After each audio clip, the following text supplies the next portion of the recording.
पुण्यासारख्या शहरात आधुनिकतेपासून दूर पण शहराच्या कुशीत वसलेल्या एका मंदिराला आज आपण भेट देणार आहोत। नमस्कार, मी गौरव कुलकर्णी। आज आपण भेट देणार आहोत बाणेश्वर मंदिराला।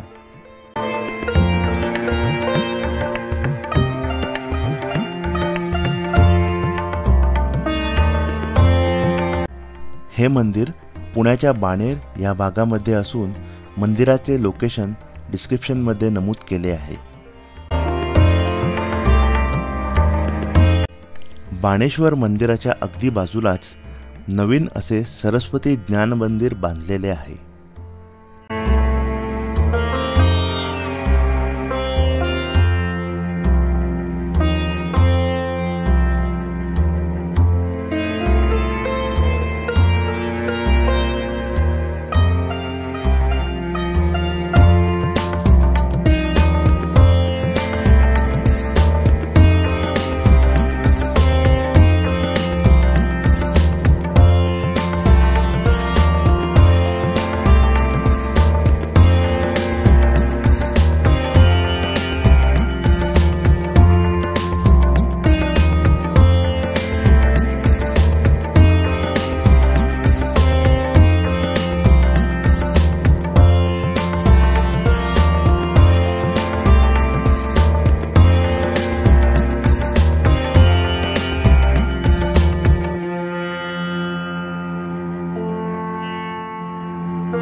बाणेश्वर मंदिर हे तुकाई टेकडीच्या पायथ्यापासून काही मीटर अंतरावर असून हे मंदिर एका गुहेमध्ये वसलेले आहे।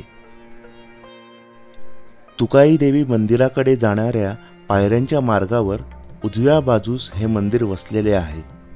आता डायरेक्ट मंदिरापर्यंत रस्ता देखील झालेला आहे।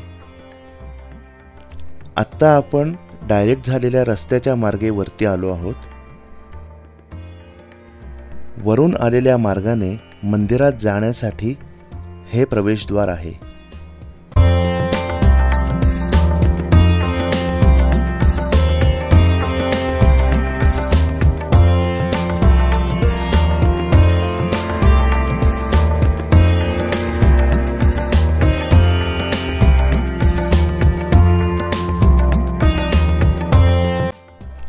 चला आपण पायऱ्यांच्या मार्गांकडे जाऊया।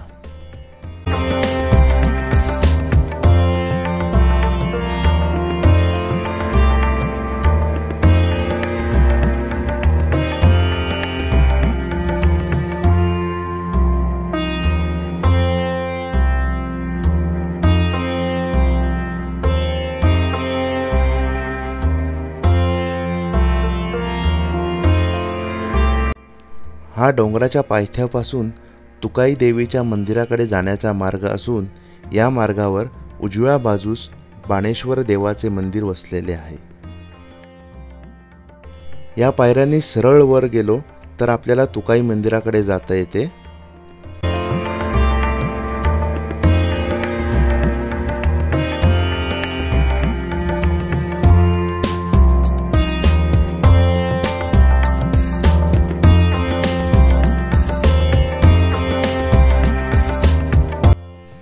चला तर मग आपण बाणेश्वराचे दर्शन घ्यायला मंदिरात जाऊया।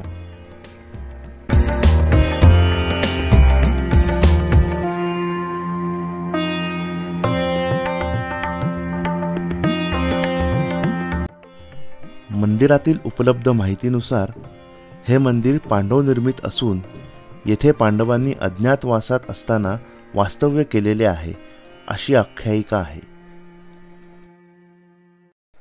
पांडवांनी येथे बाणेश्वराची स्थापना केलेली आहे असे मानण्यात येते।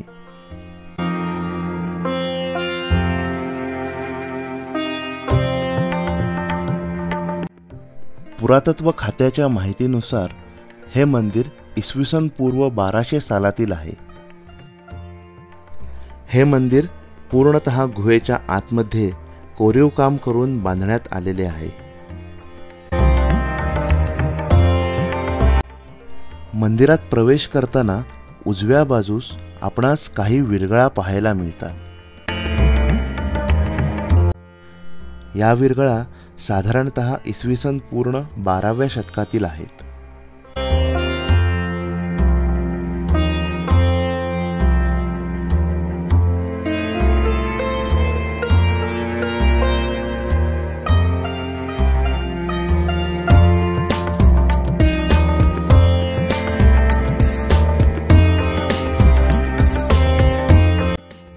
येथे शिवाबरोबर शक्तीचा म्हणजेच गंगेचाही उगम असून 12ही महिने पाण्याचा स्रोत येथे वाहत असतो.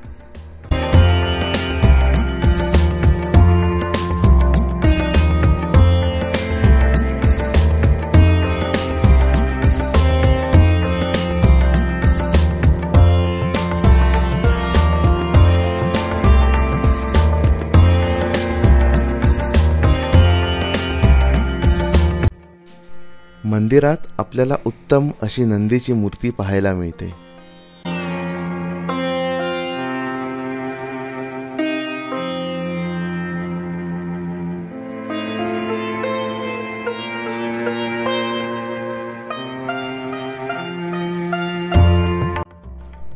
गर्भगृहाच्या प्रवेशद्वारावरती उत्तम असे कोरीव शिल्पकाम आपणास पाहायला मिळते.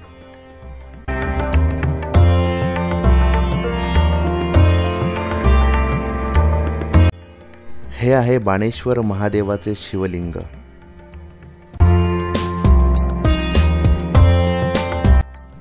गर्भगृहातील वातावरण अत्यंत शांत असून आपल्याला स्तब्ध व्हायला होते.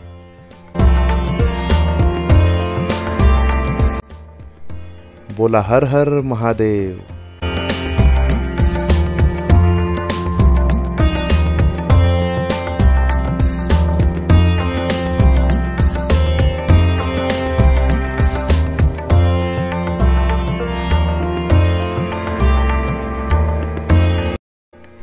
अशा प्रकारे या भागात आपले बाणेश्वर महादेवाचे दर्शन झाले असून पुढील भागात आपण तुकाई देवी मातेचे दर्शन घेणार आहोत.